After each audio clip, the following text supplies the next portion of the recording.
অৰুণোদয় পুঁজিৰ যিটো আজি আপোনালোকে 1250 পাই আছে তাকো আমি লাহে লাহে ইয়াক বঢ়াই লৈ যাম বোলে মই 1250 টকা পাওঁ কিন্তু আজি মই তৎকালীনভাৱে মোক 2000 টকা লাগে 3000 টকা লাগে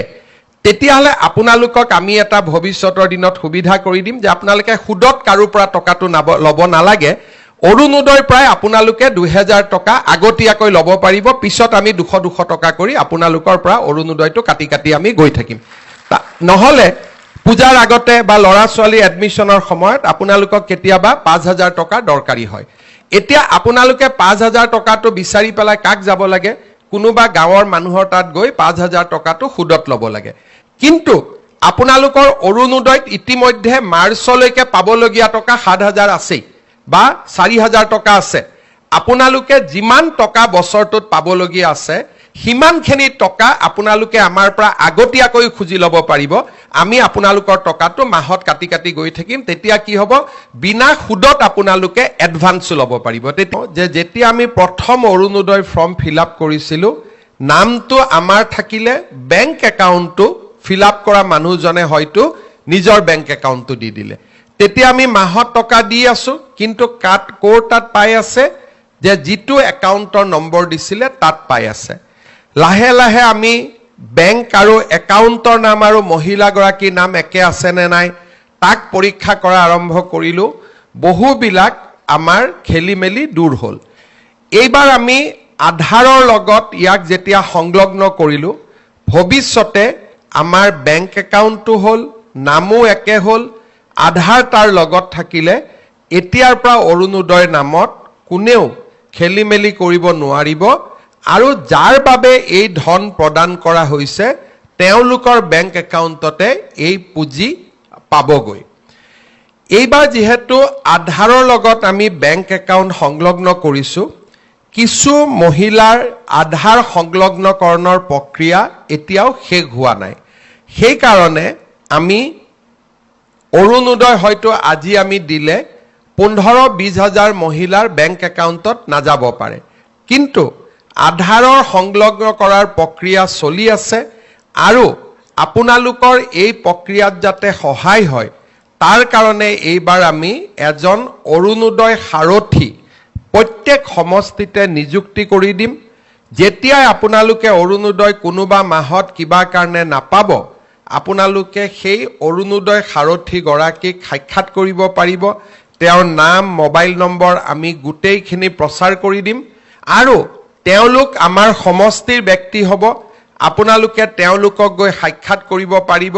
আৰু তেওঁলোকে আপোনালোকৰ যেতিয়া অৰুণোদয় পোৱা নাই বুলি ক'ব বেংকত ফোন কৰিব বেংকে ক'ব যে এই একাউণ্টটো ষ্টেণ্ডাৰ্ড হৈ থকা নাই KYC হৈ থকা নাই সেইকাৰণে পোৱা নাই তেওঁ গৈ বেংকত সমস্যাটো সমাধান কৰি দিব বোলে নহয় দিছপুৰৰ পৰা আপোনালোকৰ টকাটো অহা নাই দিছপুৰক সুধিব যে কিয় টকাটো অহা নাই এই গোটেই সমস্যাবিলাক সমাধান কৰাৰ কাৰণে আমি অৰুণোদয় সাৰথী নামেৰে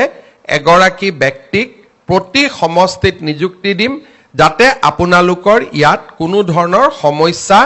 আপোনালোকে সন্মুখীন হ'ব নালাগে দ্বিতীয়তে অৰুণোদয় আঁচনিখনক আমি পৰৱৰ্তী পৰ্যায়ত আৰু বেছি ডাঙৰ আৰু বেছি জনদৰদী কৰি তোলাৰ বাবে কিছুমান নতুন নতুন কথা আমি চিন্তা কৰি আছো এতিয়া মই বহুত ক্ষেত্ৰত দেখো যে মোক কিছুমান মহিলাই কয় যে মামা দাদা আমি অৰুণোদয় পোৱা নাই মই কওঁ কিয় পোৱা নাই আপুনিতো পাব লাগিছিলে অলপ পিছত আহি মই গম পাওঁ যে ৰেচন কাৰ্ডত তেওঁৰ শাহুৱেকৰ নাম আছে শাহুৱেকে পাই আছে কাৰণে বোৱাৰীয়েকে পোৱা নাই আৰু কৰবাত বোৱাৰীয়েকে পাই আছে কাৰণে শাহুৱেকে পোৱা নাই সেই কাৰণে বহু মহিলাই অৰুণোদয় নোপোৱাৰ অভিযোগো চলি থাকে পৰৱৰ্তী সময়ত আমি এনে পৰিয়ালসমূহকো কেনেকৈ যোগ্য মহিলাগৰাকীয়ে অৰুণোদয় পাব পাৰে তাৰ বাবে আমি ব্যৱস্থা ল'ম দ্বিতীয়তে নিৰ্বাচনৰ সময়ত মই যেনেকৈ কৈছিলোঁ যে আমি লাহে লাহে অৰুণোদয় পুঁজিৰ যিটো আজি আপোনালোকে 1250 পাই আছে তাকো আমি লাহে লাহে ইয়াক বঢ়াই লৈ যাম তৃতীয়তে আমি আৰু এটা সুবিধা কৰিব খুজিছোঁ যেনেকুৱা আজি মোৰ অৰুণোদয় আমি বছৰত 1250 টকাকৈ যদি আমি 10 মাহত যোগ কৰোঁ তেতিয়াহ'লে আমি অৰুণোদয় কিমান পাওঁ 12,050 টকা পাওঁ লগত যদি আৰু 2 মাহ যোগ কৰি দিওঁ তেতিয়াহ'লে আমি 15,000 পাওঁ আমি 15,000 টকা পাওঁ কিন্তু কাৰোবাৰ যদি প্ৰয়োজন বোলে মই 1250 টকা পাওঁ কিন্তু আজি মই তৎকালীনভাৱে মোক 2000 টকা লাগে 3000 টকা লাগে তেতিয়াহ'লে আপোনালোকক আমি এটা ভৱিষ্যতৰ দিনত সুবিধা কৰি দিম যে আপোনালোকে সুদত কাৰো পৰা টকাটো ল'ব নালাগে অৰুণোদয়ৰ প্ৰায় আপোনালোকে 2000 টকা আগতীয়াকৈ ল'ব পাৰিব পিছত আমি 200 টকা কৰি আপোনালোকৰ পৰা অৰুণোদয়টো কাটি কাটি আমি গৈ থাকিম নহ'লে পূজাৰ আগতে বা ল'ৰা ছোৱালী এডমিশনৰ সময়ত আপোনালোকক কেতিয়াবা 5000 টকা দৰকাৰী হয় এতিয়া আপোনালোকে 5000 টকাটো বিচাৰি পেলাই কাক যাব লাগে কোনোবা গাঁৱৰ মানুহৰ তাত গৈ 5000 টকাটো সুদত ল'ব লাগে কিন্তু আপোনালোকৰ অৰুণোদয়ত ইতিমধ্যে মাৰ্চলৈকে পাবলগীয়া টকা 7000 আছে বা 4000 টকা আছে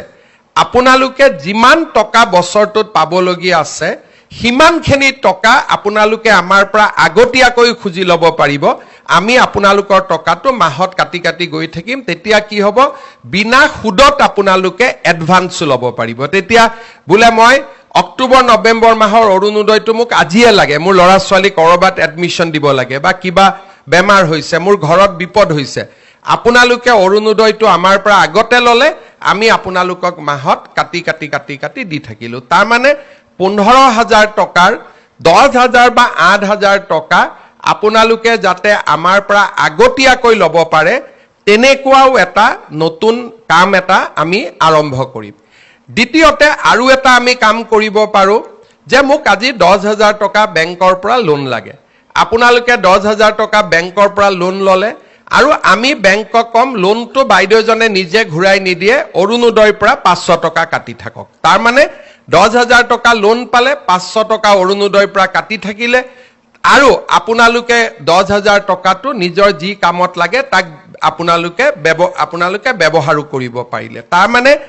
অৰুণোদয় টকা আগতীয়াকৈ লোৱা বা অৰুণোদয়টো বেংকক মৰ্টগেজ দি বেংকৰ পৰা লোন লোৱা যেনেকৈ চাকৰিয়াল বিলাকে লোন লয় আৰু দৰমহাৰ পৰা কাটি কাটি গৈ থাকে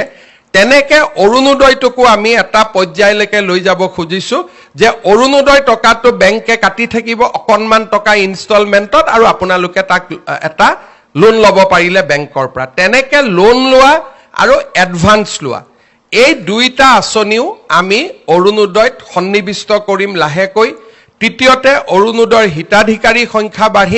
বঢ়াম আৰু চতুৰ্থতে আমি অৰুণোদয়ৰ পুঁজিও আমি লাহে লাহে বৃদ্ধি কৰি গৈ থাকিম যাতে ই আপোনালোকক